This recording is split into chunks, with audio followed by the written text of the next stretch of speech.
Salve pessoal, vamos para a segunda parte da Era Vargas. Governo constitucional, lembram-se disso, né? 1934. A Constituição de 34 trouxe muitos avanços, como eu já disse na aula anterior. O voto feminino, o voto secreto. Mas também houve grande avanço na parte da saúde, educação e trabalho, né? Foi criado o Ministério do Trabalho e do Emprego, a jornada de 8 horas semanais, o direito a férias remuneradas, o direito ao descanso semanal remunerado, tá? Ainda não é a CLT, ok? Mas é o caminho já da CLT. E no campo educacional, o ensino passa a ser público e gratuito. Está lá na Constituição de 34. É um dever do Estado, tá? Educação pública e gratuita.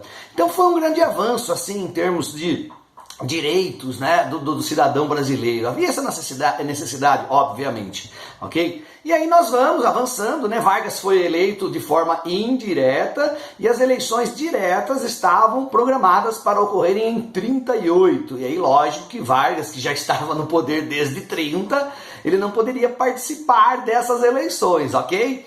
Bom, portanto, 34, 35, entramos num período de grande polarização ideológica aqui no Brasil, que não era diferente do que estava acontecendo no mundo. Você tem que entender o contexto mundial para você entender o contexto brasileiro, ok? Muito bem, a Itália, Portugal e Espanha eram países fascistas, né? Portugal com Salazar, a Espanha ainda não, mas em 36 será com o general Franco, inaugurando um modelo fascista batizado de franquismo, e a Itália do Mussolini, que estava no poder desde o ano de 1922. E na Alemanha nós tínhamos Adolf Hitler no poder desde 1933.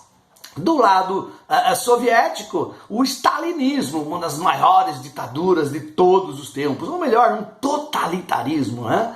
Então, esse era um mundo polarizado. E essa polarização chega no Brasil. Em 35 nós tínhamos no Brasil um partido de orientação fascista, né? Era a Ação Integralista Brasileira, liderada por Plínio Salgado. Era um grupo, né, de integralistas militares que vestiam farda verde e entravam marchando, né, nas instituições públicas. Alguns deputados foram eleitos e eles foram apelidados de os Galinhas Verdes, né, devido à forma como eles levantavam o pé, a perna, a hora que eles entravam marchando na Assembleia, no Congresso, né? Então eles representavam a extrema-direita brasileira, né? Os integralistas do Plínio Salgado, a e B, ok? E no outro extremo, representando o comunismo stalinista, havia a ANL, Ação Nacional Libertadora, liderada por Luiz Carlos Prestes. Ele voltou, né? Ex-tenentista, ex-nacionalista, ex-amigo do Vargas, agora um antiburguês, um comuna. O Cavaleiro da Esperança voltou para o Brasil para liderar a chamada Intentona Comunista de 35. Gravou aí? Intentona Comunista de 1935. Mas a tentativa de tomar o poder fracassou. E Luiz Carlos Prestes foi preso, Olga Benário foi preso. Assista o filme Olga, ou melhor, leia o livro do Fernando Moraes, que é melhor, tá? E quem foi Olga? Olga foi um prato cheio pro Hitler, né? Que mandou buscá-la aqui. Olga acabou morrendo no campo de concentração nazista, na câmara de gás. Olga Benário era uma alemã judia e comunista, tudo que o Hitler adorava, né? E como o nosso governo tinha um bom relacionamento com os alemães, após essa fracassada intentona comunista, a alemã judia Olga Benário foi entregue de bandeja ao Hitler. E lá, antes de morrer, ela deu à luz a uma menina, né, que ainda é viva hoje, uma senhora formada também em história, Ana Leocádia Prestes, tá ok? Muito bem. E em 35 houve, portanto, essa intentona comunista.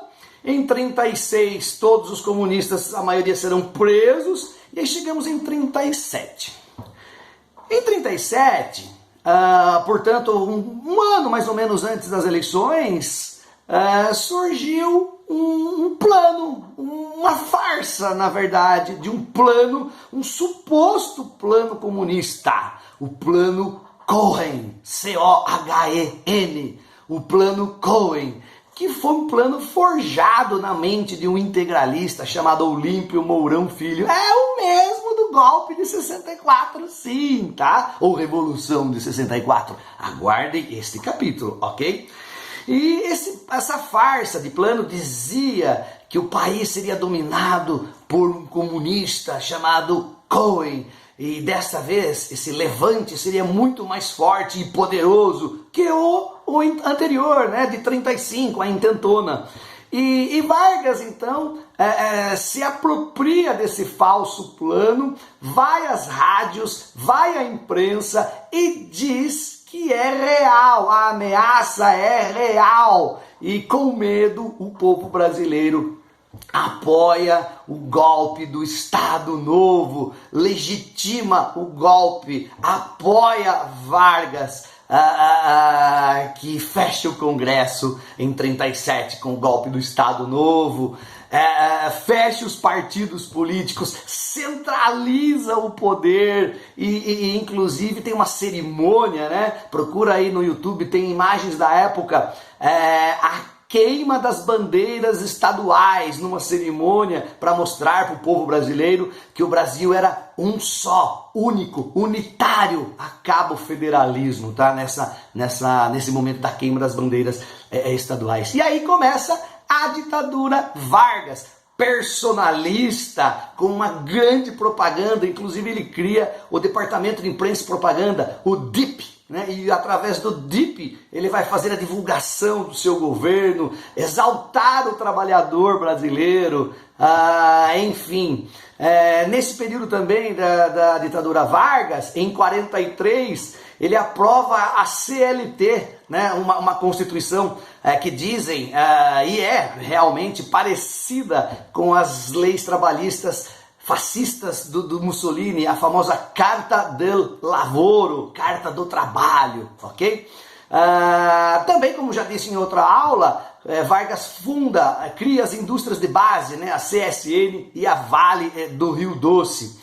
E corta totalmente a autonomia dos sindicatos. Agora, toda a relação patrão, burguesia, trabalhador tem a tutela do Estado, ok? Então aí surge o mito do pai dos pobres, mas também mãe dos ricos. É assim que Vargas vai ser, tá? Um ditador que persegue pessoas, que mata pessoas, inocentes inclusive, mas que infelizmente há poucos registros históricos. Mas o outro lado, né, há um desenvolvimento do país, né, ele adota uma política nacional desenvolvimentista, onde nós entramos numa era de modernidade, podemos dizer assim, de uma certa industrialização e riqueza de nosso país.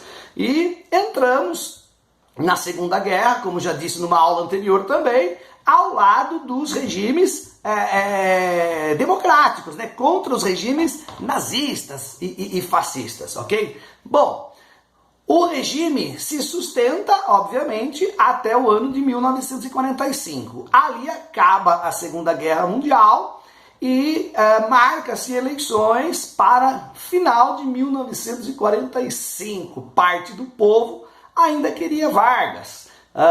E aí surge um movimento chamado queremismo, ou movimento queremista, mas ele sofre um golpe, cai do poder. E aí nós temos aí uma disputa, né, entre a UDN, de Eduardo Gomes, e o PSD do Dutra. E Dutra acaba sendo apoiado por Vargas e vai vencer as eleições de 45. Em 46 ele assume e adota um governo bem liberal, bem alinhado com os Estados Unidos, ok?